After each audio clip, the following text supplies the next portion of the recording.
Vamos a meditar en la palabra del Señor en esta hora. Yo le voy a sugerir, ponga atención. Es un tema profético. Los temas proféticos son muy difíciles de entender. Y yo le voy a sugerir para que ponga toda su atención y pueda usted comprender. Son palabras o son porciones que ya hemos visto, pero hay una porción en especial que nos llama la atención y vamos a considerarla. Y la invitación para que los miércoles se esfuercen, los que no están aquí los miércoles, esfuércense. Va a llegar un día en el que a lo mejor vamos a querer estar en una reunión y no se va a poder. No se va a poder, así es que mientras tengamos vida, mientras tengamos fuerza, mientras tengamos la capacidad, vamos a esforzarnos, hermanos. La promesa que le hicimos a Dios fue servirle todos los días de nuestra vida. Todos los días de nuestra vida. 24 horas del día, 365 días al año, así es que no está por demás esforzarnos 2 días por semana. Son 2 solamente. Así es que, Lucas 18.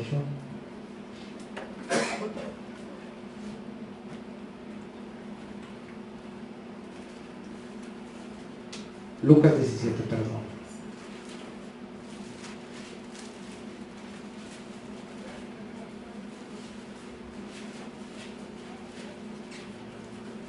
Antes de Lucas, veamos en Mateo, hermano, disculpe.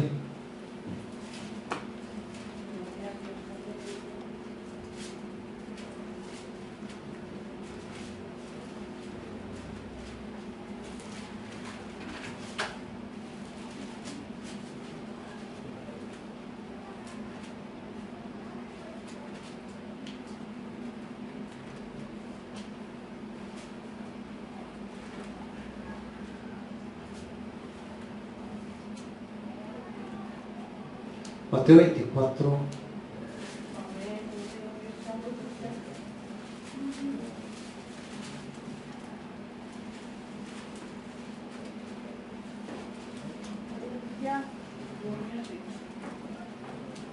Habla todo el capítulo 24 de varios asuntos. Habla del engaño, habla de las guerras, habla de hambres, terremotos, habla de la predicación del evangelio, habla de la abominación desoladora, habla de la venida de Jesús por segunda vez a esta tierra. Y leemos a partir del verso 36.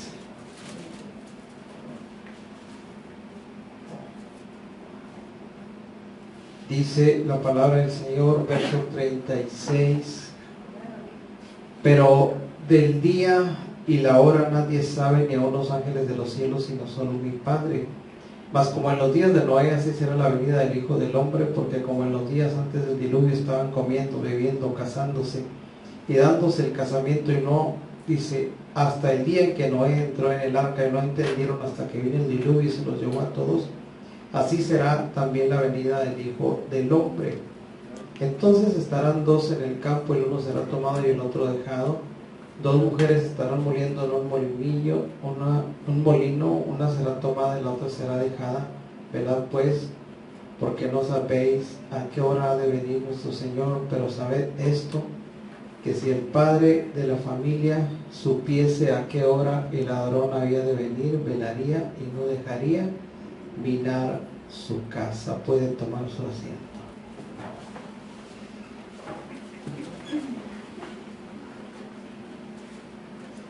Habla el Señor Jesús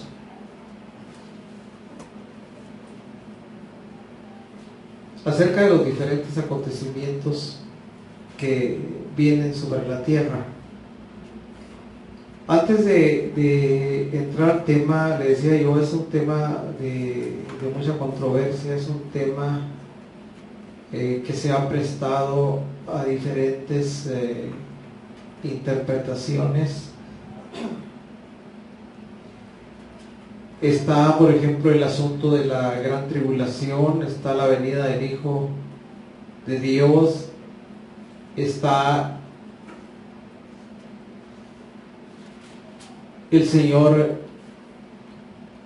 haciéndonos una invitación a estar velando, a estar cuidadosos de los tiempos, cuidadosos de nuestra vida, cuidadosos de todas las cosas, porque les he venido predicando el engaño. A veces no lo alcanzamos a percibir, somos tan simples, tan niños, tan ingenuos, que el engaño ahí está presente y no lo comprendemos. Debemos de estar atentos porque, ¿verdad? Aunque estamos en esta vida, debemos de considerar que esta vida es un tiempo corto en comparación con la eternidad, un tiempo en el cual, ¿verdad?, se nos permite estar aquí precisamente para aprender a vivir, para aprender a vivir lo que hemos de vivir después, vivir bien. Si no aprendemos a vivir este tiempo corto que se llama vida, no estaremos preparados para la eternidad. Si no aprendemos, no estamos listos para la eternidad. ¿Por qué? Porque el Señor lo pone de diversas formas. Por ejemplo, habla de la fidelidad. Dice, bien buen siervo fiel. Dice, en lo poco has sido fiel, en lo mucho te pondré. Habla ya de la vida eterna, que si somos fieles en nuestro servicio a Dios en este corto tiempo, porque es corto el tiempo que estamos aquí sobre la tierra. Cada día, pues, por ejemplo, a mí y a usted, pues también se le va cortando su estancia aquí sobre la tierra. Si habríamos de durar 70 años, pues ya nos faltan a lo mejor la mitad. Y así nos vamos acercando cada día más y más a lo que será el fin de nuestra existencia aquí sobre la tierra. El tema que vamos a considerar, habla el Señor, porción de Lucas capítulo 17. Es de lo mismo, nomás que aquí el evangelista Lucas añade algo más. Capítulo 17, verso 26, dice en el nombre de Jesús, dice: como fue en los días de Noé, así también será en los días del Hijo del Hombre. Comían y bebían, se casaban y se daban en casamiento hasta el día en que Noé entró en el arca y vino el diluvio y los destruyó a todos. Asimismo, como sucedió en los días de Lot, comían y bebían, compraban, vendían, plantaban, edificaban. Mas el día en que Lot salió de Sodoma, llovió del cielo fuego y azufre y los destruyó a todos. Así será el día en que el Hijo del Hombre se manifieste. En aquel día, el que esté en la azotea y sus bienes en casa no descienda a tomarlos, y el que en el campo asimismo no vuelva atrás. Y luego el 32 dice: acordaos de la mujer de Lot. Todo el que procure salvar su vida la perderá, y todo el que la pierda la salvará. Os digo que en aquella noche estarán dos en una cama, el uno será tomado y el otro será dejado. Dos mujeres estarán moliendo juntas, la una será tomada y la otra dejada. Dos estarán en el campo, el uno será tomado y el otro dejado. Y respondiendo le dijeron: ¿dónde, Señor? Él les dijo: donde estuviere el cuerpo, ahí se juntarán también las águilas. Y esta es la porción que se ha prestado a malas interpretaciones, que se ha prestado inclusive a blasfemias, porque cuando no sabemos opinamos y decimos hasta lo que no. Una de la más aberrante interpretación que se ha dado a esta porción es de que el cuerpo muerto es el Señor, y de que nosotros, según el Salmo 103, somos las águilas y estamos alimentándonos de ese cuerpo. Esa es una la más descabellada. La otra, también un tanto descabellada, es de que esa porción se está refiriendo a la segunda venida del Señor, y que el cuerpo muerto es la iglesia, y que las águilas son los ángeles, y es otra interpretación absurda, descabellada, que no tiene fundamento bíblico. En otras palabras, es una mentira. ¿Por qué? Primer cosa, aquí el evangelista Mateo, Marcos y Lucas están haciendo mención o referencia a la segunda venida de nuestro Señor Jesús a esta tierra. Yo no sé si usted recuerda los temas que ya hemos visto de la venida del Señor Jesús. ¿Sí lo recuerda? ¿O no lo recuerda? Si no lo recuerda, para hacer un breve resumen. ¿Sí lo recuerda? Hebreos 12:14 es muy claro cuando dice la palabra: seguid la paz y la santidad, sin la cual nadie verá al Señor. Apocalipsis 1:7 hace mención, dice aquí que viene con las nubes y todo ojo le verá. Los que le traspasaron y todos los linajes de la tierra se lamentarán sobre él, así sea. Amén.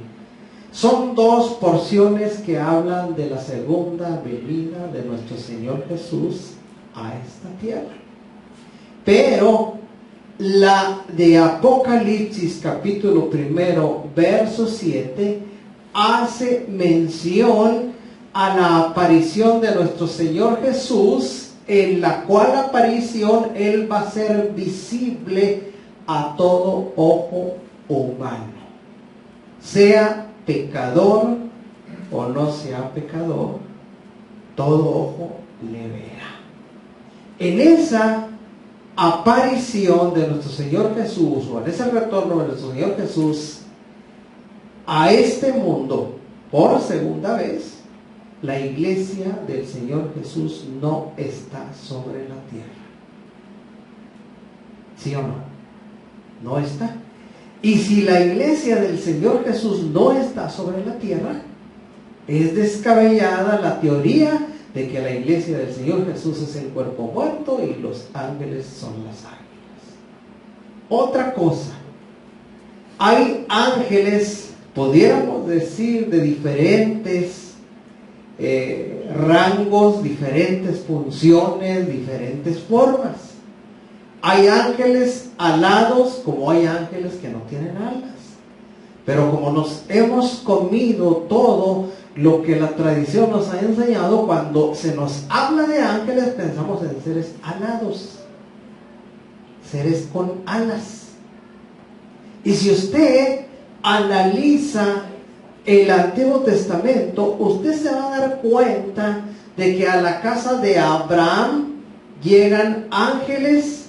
Usted se va a dar cuenta de que Jacob lucha con un ángel, y usted se va a dar cuenta de que Pablo nos hace mención de que practiquemos la hospitalidad. No olvidéis la hospitalidad, porque por esta, y luego dice, sin saberlo, algunos, dice, hospedaron ángeles. Entonces, hay gente que ha sido hospitalaria y sin saberlo ha hospedado ángeles y no se ha dado cuenta. Ahora, ¿por qué no se ha dado cuenta? Pues porque no traen alas los ángeles. Si todos los ángeles trajeran alas, Pablo estaría equivocado. Pero hay ángeles que han venido a su hogar, tal vez, y usted los ha rechazado. Porque los ángeles se presentan en forma humana, y la historia bíblica no registra. Pablo lo confirma, que los ángeles vengan dotados de dos alas. Entonces, los ángeles no necesitan alas para venir, ni los ángeles son las águilas que van a venir a recoger a la iglesia. La iglesia no necesita que los ángeles la recojan. Contradice esa teoría lo que Pablo menciona allá en Tesalonicenses. Si gusta lo leemos, ¿verdad? Yo no sé si vamos viendo, los voy enredando. Primera epístola del apóstol Pablo a los tesalonicenses,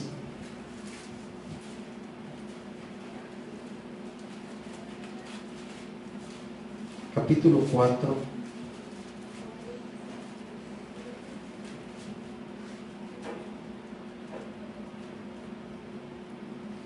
verso 14, 4:14,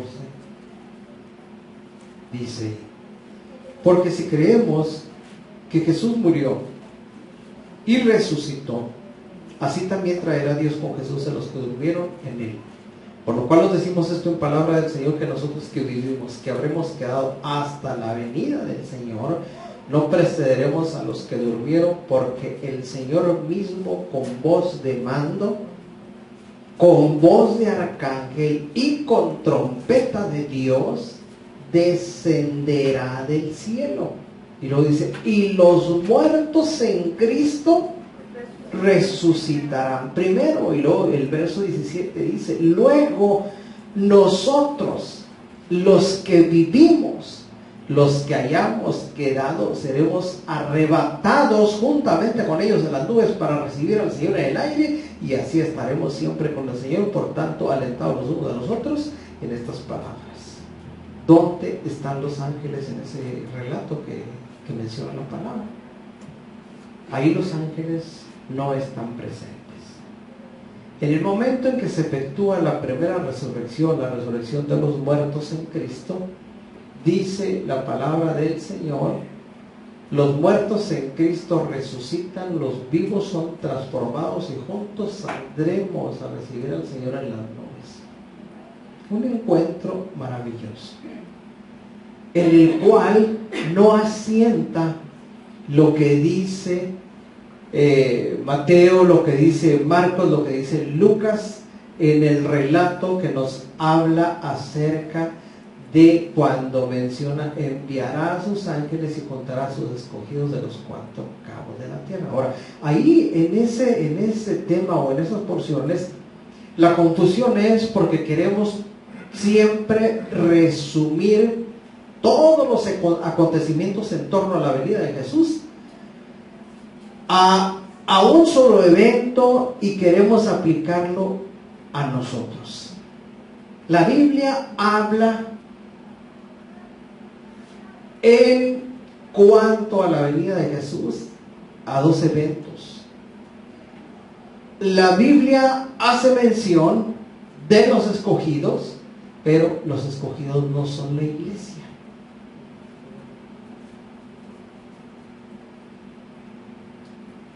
¿Sí está de acuerdo?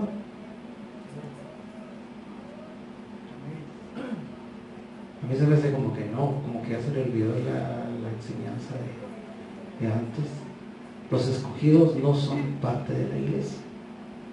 Ahí, o sea, es un tema muy complejo.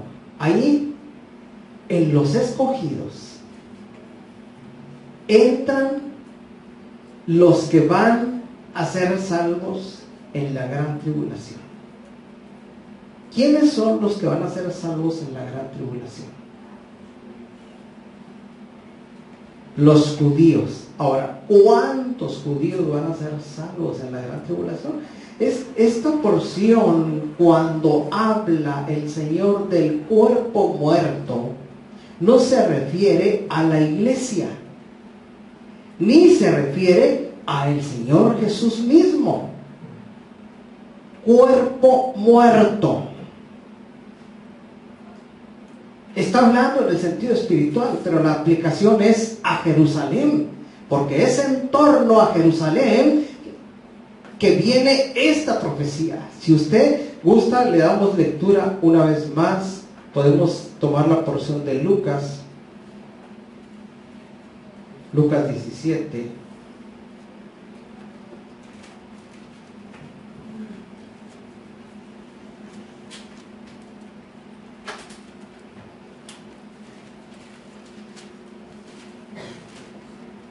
La porción de Mateo 24 también está más completa. Podemos verla, hermano. 24 de Mateo.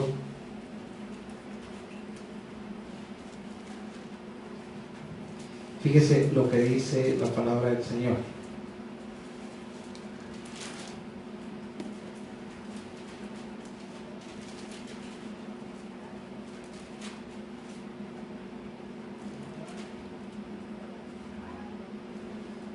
A partir del verso 8, la Biblia empieza a hacer mención. El verso 8, por ejemplo, el capítulo 24 dice: todo esto será principio de dolores. Los principios de dolores son las pestes, las hambres, terremotos por los diferentes lugares. Entonces dice: os entregarán a tribulación y os matarán. Dice: y seréis aborrecidos de todas las gentes por causa de mi nombre. Muchos tropezarán y se entregarán unos a otros, y unos a otros se aborrecerán. Y muchos falsos profetas se levantarán y engañarán a muchos, y por haberse multiplicado la maldad, el amor de muchos se resfriará. Mas el que perseverare hasta el fin, este será salvo. Será predicado este evangelio del reino de todo el mundo para testimonio de todas las naciones, y entonces vendrá el fin. Verso 15. Por tanto, cuando viereis la abominación, o cuando viereis en el lugar santo la abominación desoladora de que habló el profeta Daniel, el que lee entienda, dice, entonces los que están en Judea huyan a los montes, el que esté en la azotea no descienda para tomar algo de su casa, y el que en el campo no vuelva atrás para tomar su capa. Mas hay de los que están en cinta y de los que críen aquellos días. Ahora pues, que vuestra huida no sea en invierno ni en día de reposo. Verso 21, porque habrá entonces grande tribulación, cual no ha sido desde el principio del mundo hasta ahora ni será. Una tribulación que viene en un tiempo futuro, y el evangelista la describe tan terrible que dice: no ha sido una más grande, más fuerte que esta, ni lo será después. O sea, va a ser un evento especial, muy difícil, muy doloroso para quienes tengan la desdicha de estar, porque va a ser algo difícil. Si alguien logra ser salvo en ese tiempo, va a ser salvo, pero a precio de sangre, es decir, a costa de su vida. Entonces, el verso 22 dice: y si aquellos días, esos días de aflicción, dice, no fuesen acortados, nadie sería salvo, mas por causa de los escogidos, aquellos días serán acortados. Ahora, los escogidos a los cuales se refiere el evangelista son precisamente a la gente que va a lograr ser salvo en ese periodo de aflicción. No se refiere a la iglesia.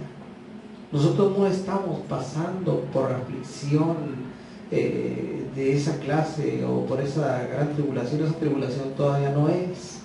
Ha habido tribulaciones, ha habido aflicciones, pero esta no. Ahora, se ha dicho, ya pasó la gran tribulación, fue en el año 70 de la era cristiana. Pues sí, pero la Biblia hace mención de que en Jerusalén va a haber ira, y a la vez va a haber apuro grande sobre la tierra. En aquel tiempo, cuando Jerusalén es destruida por los romanos en el año 70, solamente Jerusalén sufre.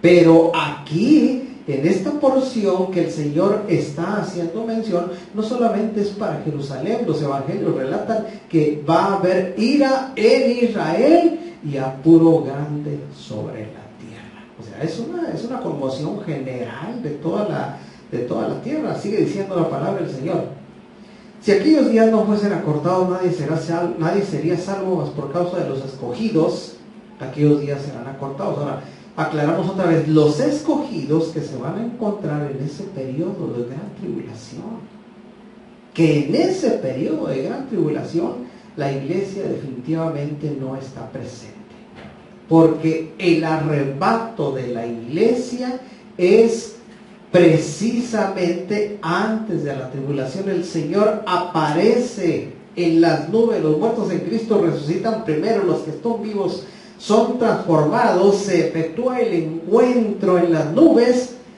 y a partir de ese momento vienen varios eventos, tanto en el cielo como en la tierra. En el cielo, que son las bodas del Cordero;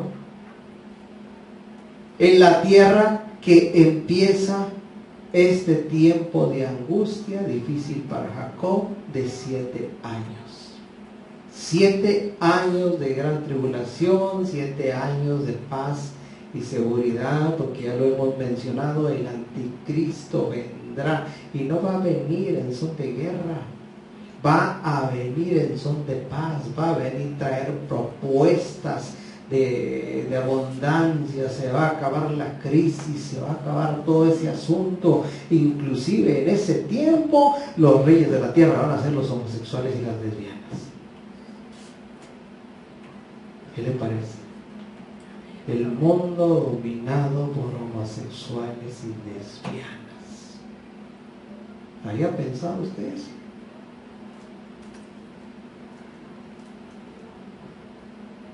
¿Por qué? Porque el anticristo es todo lo contrario a Dios. Dios establece, por ejemplo, la institución del matrimonio. El anticristo va a venir en contra del matrimonio. Dios establece género masculino, femenino. El anticristo va a venir a establecer un tercero, un cuarto, que de hecho ya está, pero él va a venir a proclamarlos. Y la profecía de Daniel habla de este hombre y dice que este hombre va o no se va, dice, a cuidar del amor de las mujeres, ni del Dios de sus padres va a tener reposo. Va a ser un hombre pervertido en todos los aspectos, con carisma. Y yo no sé si usted se da cuenta, pero los homosexuales están tomando fuerza, el movimiento homosexual está cobrando fuerza.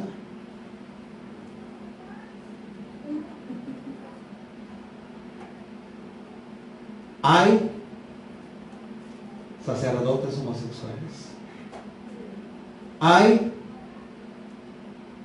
ministros también homosexuales, hay estadistas como Barack Obama promoviendo, y no solamente él, el señor, el cuarto candidato para la presidencia de la República, también está a favor de la unión entre personas del mismo sexo, y varios que están escondidos, que no salen por el que dirán, pero ahí están escondidillos, que no se manifiestan. Entonces ese movimiento está cobrando fuerza y va a llegar el momento en que van a ser los amos del mundo, precisamente en ese periodo de 7 años, en el cual periodo la iglesia del Señor ya no está aquí sobre la tierra, se fue. Ahora, estábamos con el asunto del cuerpo muerto. Ahí cabe la porción que Efesios hace mención. Pablo lo enfatiza. El Señor Jesús, a través de los escritos bíblicos, hace mención del cuerpo muerto. Pablo menciona, aún estando nosotros como muertos. ¿En qué? En delitos y pecados. Cuando el cuerpo está muerto es precisamente cuando se juntan las águilas y hay la discusión sobre si son águilas o son buitres. El buitre es un animal carroñero que se alimenta de cuerpos muertos, y el águila es una ave de rapiña que se dedica a la caza. Entonces ahí está ese asunto. Pero el Señor Jesús habla de un cuerpo muerto, habla de alguien, en este caso habla de una ciudad muerta. Recuerde, hermano, cuando Jerusalén fue destruida por primera vez, ¿qué fue lo que hizo que Dios permitiese, que Dios inclusive mandase a los babilonios y los caldeos sobre Jerusalén para que la destruyeran? ¿Por qué fue destruida la primera vez? Por causa del pecado. Viene la segunda vez que es destruido el templo, que fue reconstruido 70 años después de Cristo, 70 años en la era cristiana. El segundo templo es arrasado otra vez. Y a eso se refiere el Señor cuando habla que donde esté el cuerpo muerto, ahí se juntarán las águilas. habla de juicios que vienen sobre esta nación. Y según los eruditos, los historiadores, los conocedores, el estandarte que traían los romanos, que traían las fuerzas romanas, los soldados, era una bandera con un águila en la punta, un águila en la parte superior. Por eso hace mención, donde quiera que esté el cuerpo, ahí se juntan las águilas. Habla del sitio de Jerusalén. Y esa porción se cumple en el año 70, pero esa porción vuelve otra vez. Tiene doble cumplimiento esa porción, porque a veces decimos, no, ya se cumplió. No, es que hay porciones que se cumplen 2 veces en la palabra del Señor, y esta es una de las que tienen dualidad de cumplimiento. Jerusalén va a ser sitiada.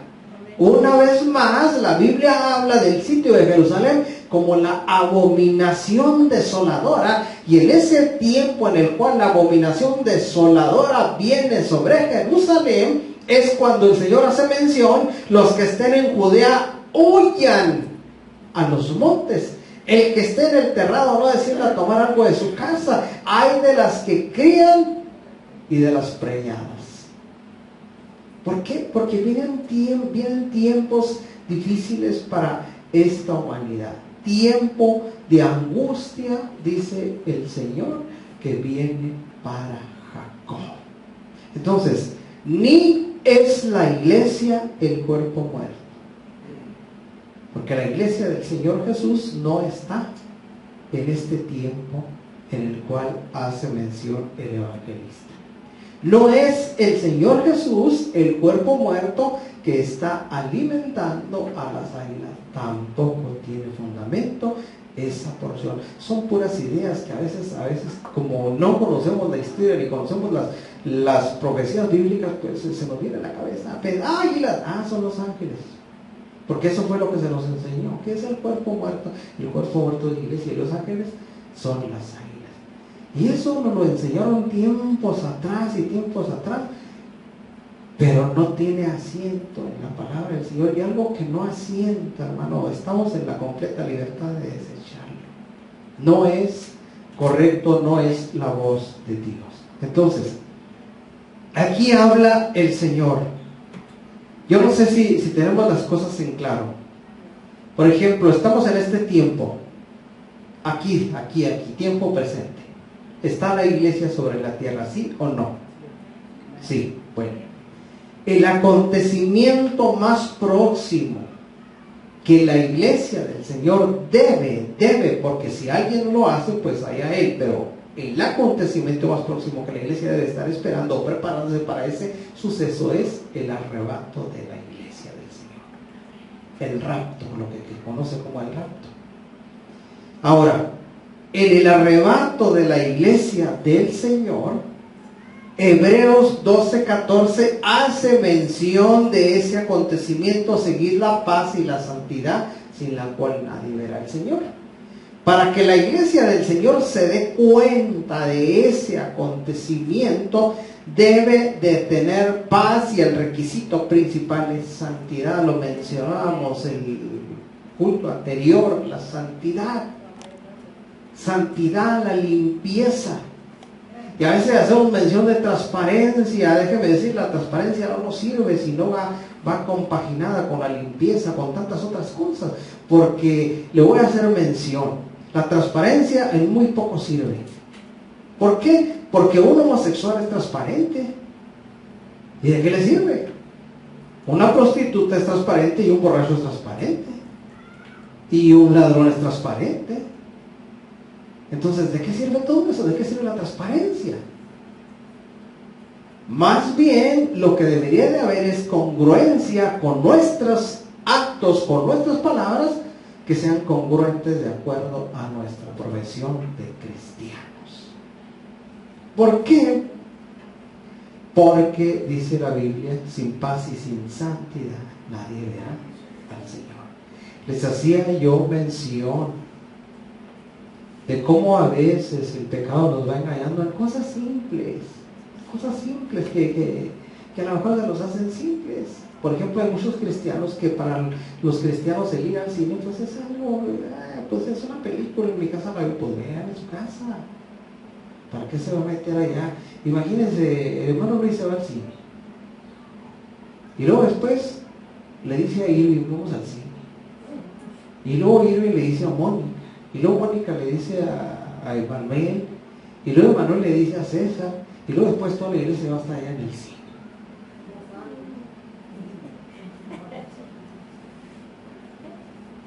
¿Estará correcto eso? No, no es correcto. ¿Y por qué no vienen al culto? No, pues es que se nos hizo tarde, vamos al cine. Entonces, para alguien, pues quizá sea muy simple. No es nada. Pues no es nada, pues ahí. ¿Sabe usted que los pequeños problemas o las pequeñas zorras son las que están acabando con la viña? Es una zorrita, nomás es una cosita. Pues esa cosita con la otra cosita y la otra cosita hacer una cosota. Entonces, el cuidado de nuestra vida cristiana es parte de la santidad.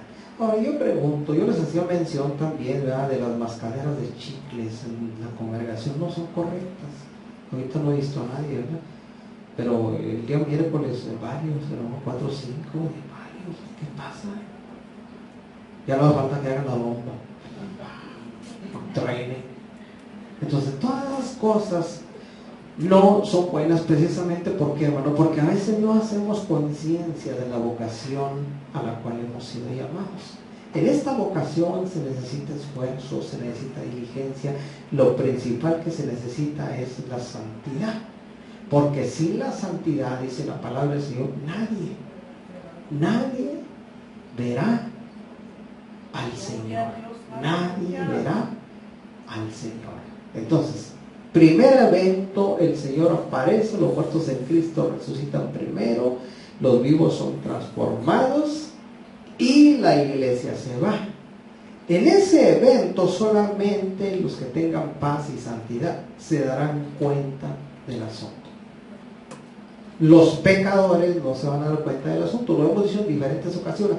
En una familia de 5, de 6 o de 8 integrantes, si 6 son cristianos y los 10 están sentados a la mesa a la hora de la comida o de la cena o a cualquier hora, los 6 cristianos, si tienen paz y santidad, si son fieles al Señor, van a ser arrebatados.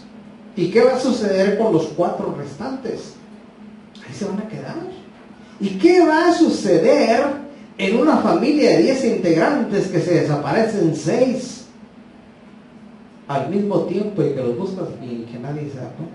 ¿Qué va a suceder en una familia con 6 desaparecidos? En 3 familias de la cuadra o de la manzana. En tantos cientos de familias de la ciudad, del país, del mundo. ¿Qué va a suceder? ¿Qué sucederá? Se va a empezar a generar un caos, una confusión. Eso es el principio. La iglesia se va y para la iglesia ya no existen los parientes. Para la iglesia ya no existe o ya no cuenta lo que se queda aquí sobre la tierra. Una vez que la iglesia se desprende de este mundo, se va en un cuerpo glorificado, y para el cuerpo glorificado todo lo que se queda aquí ya no cuenta, ya no interesa, ni parientes, ni hijos, ni se quedó mi hija, se quedó mi hijo, no se arrepintieron.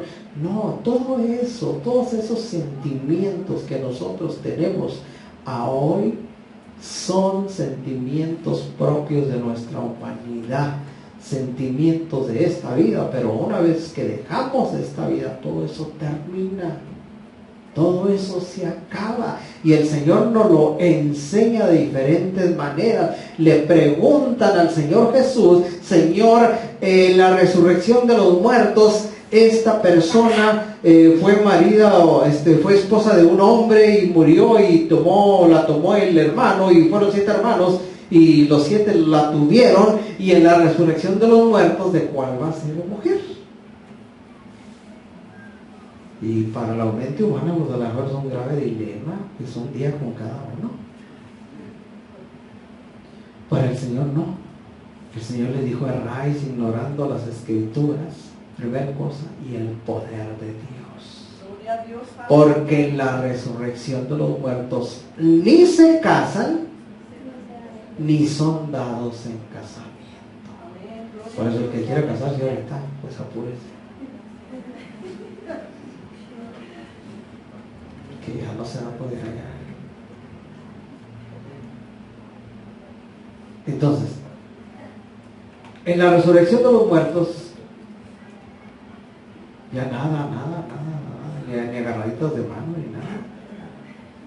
Ahorita sí, agarraditos de mano, y se recargan. Y en la resurrección de los muertos, ya no va a existir ese sentimiento de esposo, ni el sentimiento de padre, ni de madre.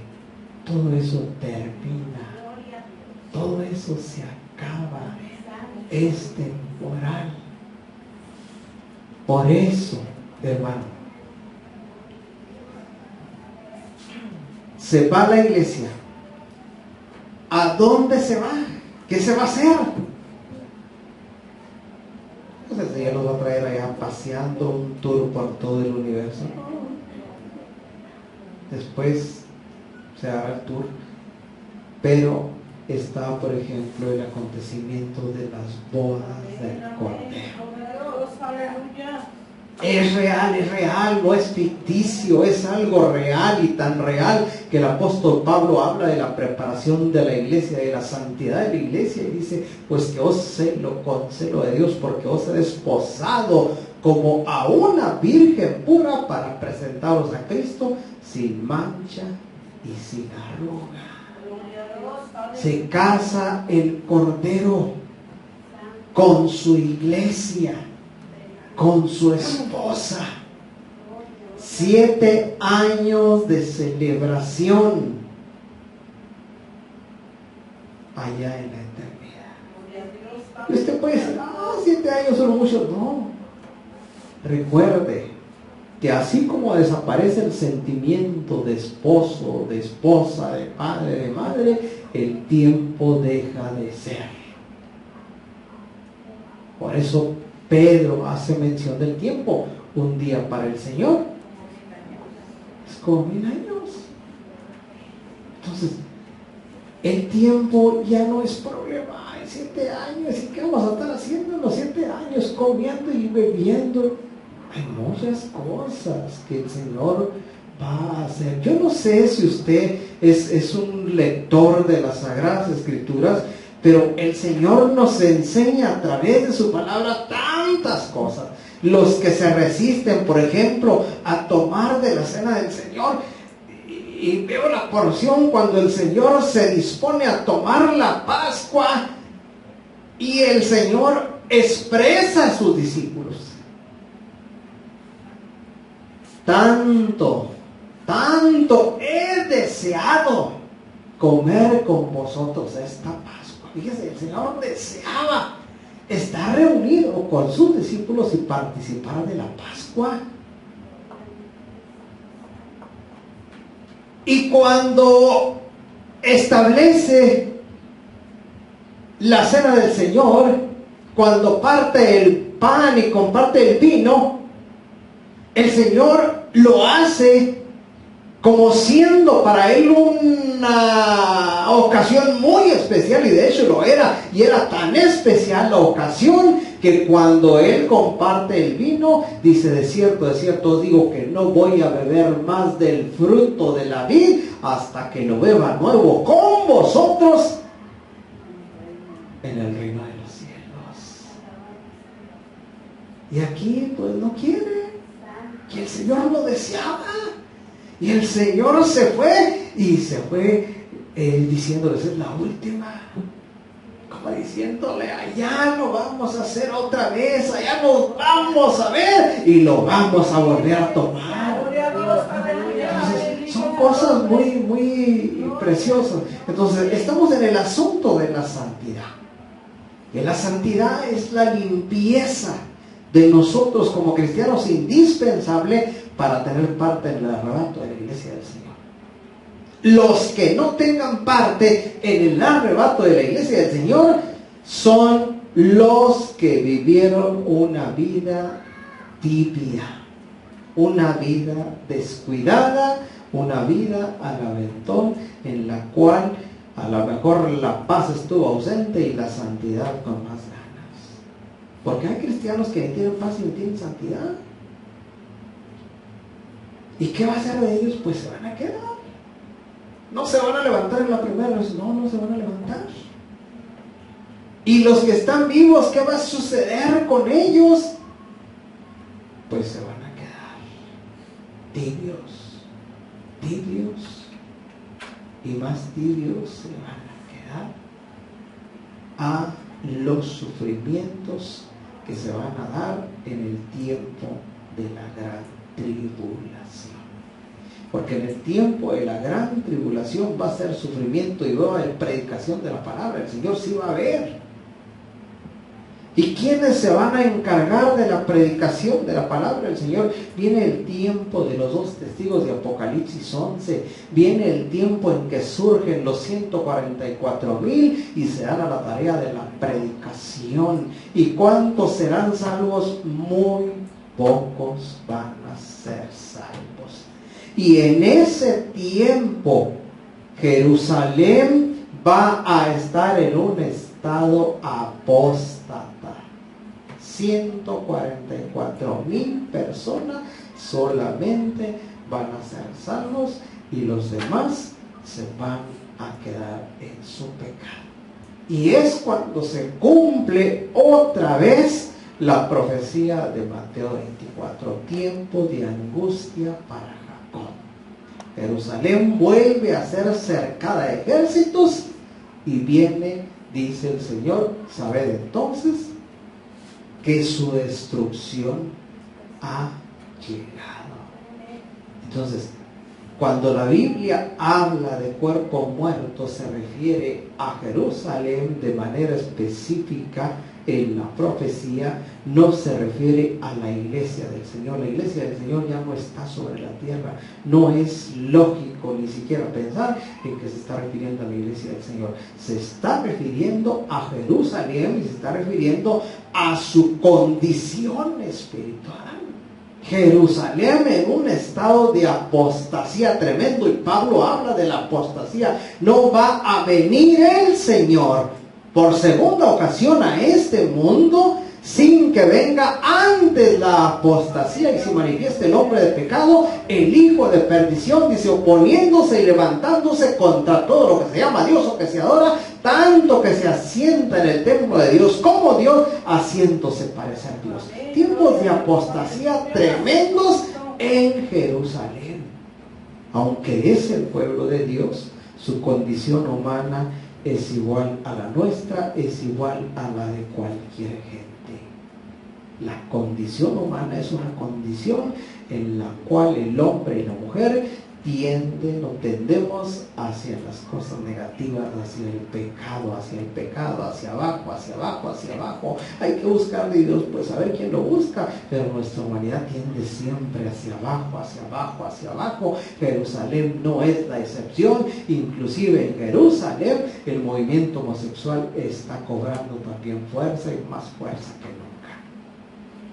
Y a veces uno piensa en Jerusalén y uno se imagina la Tierra Santa, porque eso es lo que conocemos de Jerusalén, la Tierra Santa, las calles donde caminó Jesús. Pues sí, pero solamente fue eso, es un recuerdo que ha quedado, calles donde caminó Jesús. La Tierra Santa porque allá nació Jesús, en aquellas regiones, pero no por la condición espiritual de Jerusalén. Y conversábamos en el hogar y la gente decía, quisiera estar en Jerusalén, conocer Israel. Les digo, es feo. Y Ángel dice, sí, está feo. un señor que ha viajado mucho, platicando con él, hablamos de Israel también, y me decía, está muy feo, ¿no? Me dijo hace a lo mejor unos 20 años, dice, está muy feo. Dice, ¿quieres ir para allá? Y le digo, pues sí, estaría bien. No, dice, está feo, no te lo recomiendo, mejor vete a París o vete a quién sabe a dónde. Oh. Yo, está feo. Sí, muy feo. Dice, haz de cuenta que andas en el mercado Cuauhtémoc. Es como un zoco árabe. Feo. Calles estrechas y vendedores ahí con toda la mercancía tirada. Así está. La ciudad creció y tiene su parte moderna, pero la vieja Jerusalén, eso es como el mercado. Y usted puede ver en internet el muro de los lamentos. Es un muro solamente que quedó en pie, y del templo que los judíos volvieron a reedificar, ese muro, esa parte del templo, fue la parte que construyeron los pobres, porque se hizo el templo en conjunto, pobres y ricos, y pues los ricos metían piedras preciosas y metían lo mejor, y los pobres metían lo que ellos podían, y se ven unos adobotes y se ven piedras ahí en el muro de los lamentos. Esa fue la parte que quedó en pie y fue la parte que construyeron los más pobres de Jerusalén. Entonces, viene el tiempo en el que el movimiento apóstata cobra fuerza. ¿Y dónde va a entrar? No va a ser aquí, por ejemplo, la cuna del homosexualismo, México ni Estados Unidos, allá. Y lo hemos dicho, ¿verdad? Está la profecía de Jacob sobre Dan. Y lo hemos enfatizado de dónde vendrá el anticristo. Y algunos dicen, vendrá de los romanos. No, ahí está la profecía de Jacob, que no falla, que no miente. De la tribu de Dan viene el anticristo.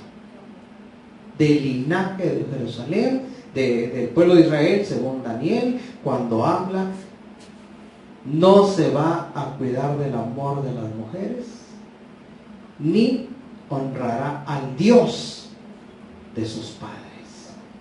Entonces, es un tiempo difícil que vendrá, y la porción, ¿verdad?, que nos ha ocupado en este día. Las águilas ni son los ángeles, ni somos nosotros los que estamos en ese escenario, es Jerusalén. En un tiempo de apostasía tremendo, que juicios van a venir sobre ella. Aunque sea el pueblo muy amado, escogido por Dios, de ese pueblo el Señor va a sacar un remanente, y no todo Israel, aunque la Biblia habla, cuando haya entrado a la plenitud de los gentiles, Israel será salvo, pero no se refiere en su totalidad a Israel. Y a veces inclusive se ha dicho, el pueblo de Israel no necesita arrepentirse. No, sí necesita arrepentirse. Y el Señor se lo dijo a Nicodemo, que era un principal de los judíos. De cierto te digo, que el que no naciere de agua y de espíritu no puede entrar en el reino de los cielos. Entonces, el pueblo de Israel, el hombre fuera del linaje de Israel, y cualquier persona necesita volver a nacer. Entonces, ¿qué tenemos que hacer nosotros? A veces pensamos, yo pensaba en el pasado, yo les he comentado, la profecía no me interesaba, y hice muy mal en el aspecto de que no solamente podemos tener énfasis, o no solamente podemos darle enfoque a nuestra vida personal, a capacitarnos en actitud, en esto, no, sino que la profecía nos ayuda, nos motiva, porque a veces hay cristianos, somos cristianos y pensamos que el cristianismo, que la vida cristiana es aquí nomás.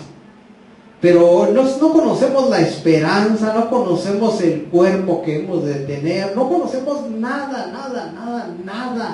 No conocemos, vaya, ni siquiera conocemos a Dios, ni idea tenemos de cómo es Dios, de qué tan grande es Dios. Y todo esto, el conocimiento, a veces dice alguien, es que el conocimiento hincha. Pues a veces ni necesitamos tener conocimiento, ya somos unos hinchados, ya. Hinchados e ignorantes, son mejor hinchados y conociendo. Aunque el conocimiento hincha, pero depende ya de cada persona, de nuestras actitudes, depende ya de varias cosas, pero lo que yo le quiero enfatizar es que la profecía nos debe de interesar, para no estar pensando o creyendo en cosas que no son, que no tienen asiento bíblico. Por ejemplo, en el asunto de la venida de Jesús, muchas veces lo creímos y muchas veces lo predicamos y resumimos dos eventos en uno. Y cuando hacemos eso, hacemos inconscientemente hacia un lado tantas profecías, tanta palabra del Señor que debemos de considerar. Por ejemplo, hay mucha gente, muchos hermanos que no consideran las bodas del Cordero. Y esto es algo que nos debe a nosotros de interesar para poder considerarlo. ¿Qué es la mayor ilusión tanto del hombre como de la mujer? Sensatos, desde luego, cuerdos en esta vida. ¿Cuál es su mayor anhelo? Después de buscar a Dios o sin buscar a Dios, ¿qué es lo que quisieran? Y se ha dicho, el estado perfecto del hombre, ¿cuál es? ¿Cuál es, hermanos? El matrimonio. ¿Cuántos y cuántas, antes de pensar en buscar a Dios, piensan en casarse? ¿O no? Casarse, formar un hogar, una nueva familia, tener hijos, y eso no es malo.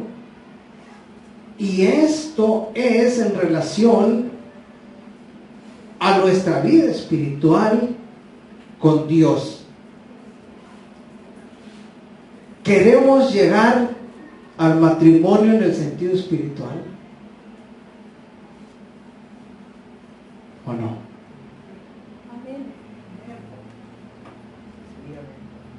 Pues sí, pero como que no nos emociona tanto el asunto, ¿verdad? Dios tiene todo preparado. El banquete está listo. Está esperando solamente el momento. ¿Y la iglesia qué debe estar haciendo? ¿Qué hacen las novias antes de casarse? ¿Qué hacen las novias? Se preparan, se ponen a dieta, aunque ya después se les olvida.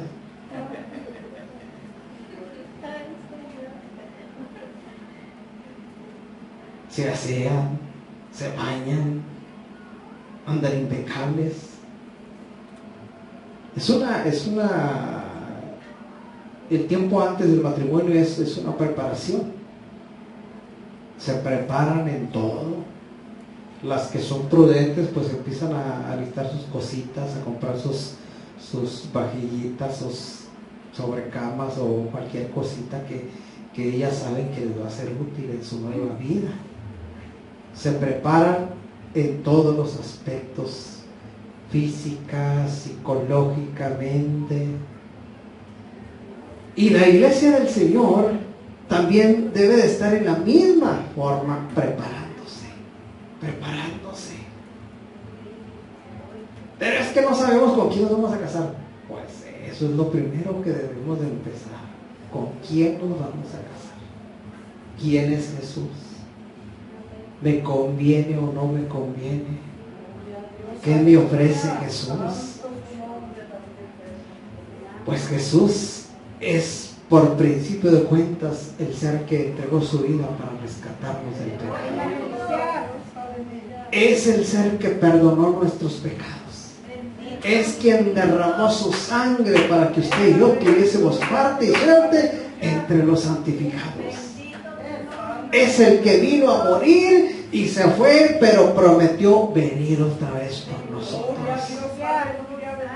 Es quien nos corona cada día de favores y misericordias. Es quien llena nuestra boca de bien. Sacia de bien, dice nuestra boca, de modo que nos rejuvenezcamos como el águila. Es en quien tenemos esperanza de vida eterna. Es el Dios del universo. Entonces, si me caso, alabado el nombre de Jesús. Y si me caso, pues me preparo. Juan menciona, amado, dice, ahora somos hijos de Dios. Pero aún, dice, no se ha manifestado lo que hemos de ser, pero sabemos que cuando Él apareciere, vamos a ser semejantes a Él, porque le vamos a ver como Él es.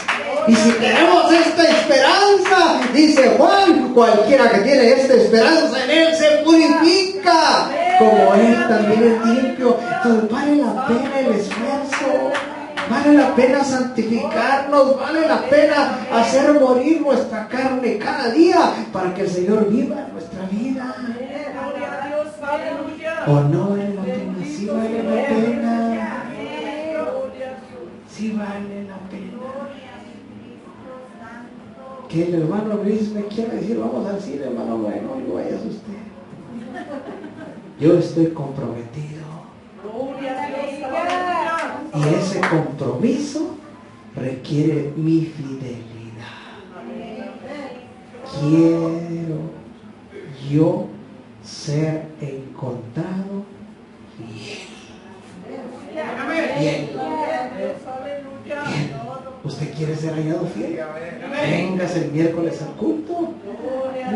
¿Y todos quieren ser hallados fiel? Purifíquense, límpiense. Y el Señor los va a bendecir, nos va a bendecir en grande manera, hermanos. Así es que vale la pena el esfuerzo, vale la pena cualquier cosa, hermano. Cualquier cosa que nosotros tengamos que pasar, que hacer, yo creo que vale la pena. Si no, retroceda hacia su vida pasada. ¿Qué era su vida pasada? En su vida pasada existe un antes y un después, un parteaguas en la historia de su vida. ¿Y cómo era su vida? ¿Cómo es su vida ahora? ¿Qué sintió cuando Jesús lo rocea con su sangre preciosa y sus pecados son perdonados? Si los que han sido sumergidos en las aguas del bautismo han tenido conciencia de lo que han hecho, yo creo que es una experiencia maravillosa.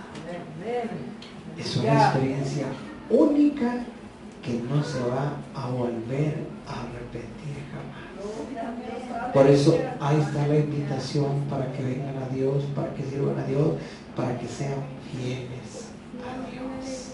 Así que Dios los bendiga, hermanos, Dios los guarde en el nombre de Jesús, hermanos. A ustedes, hermanos.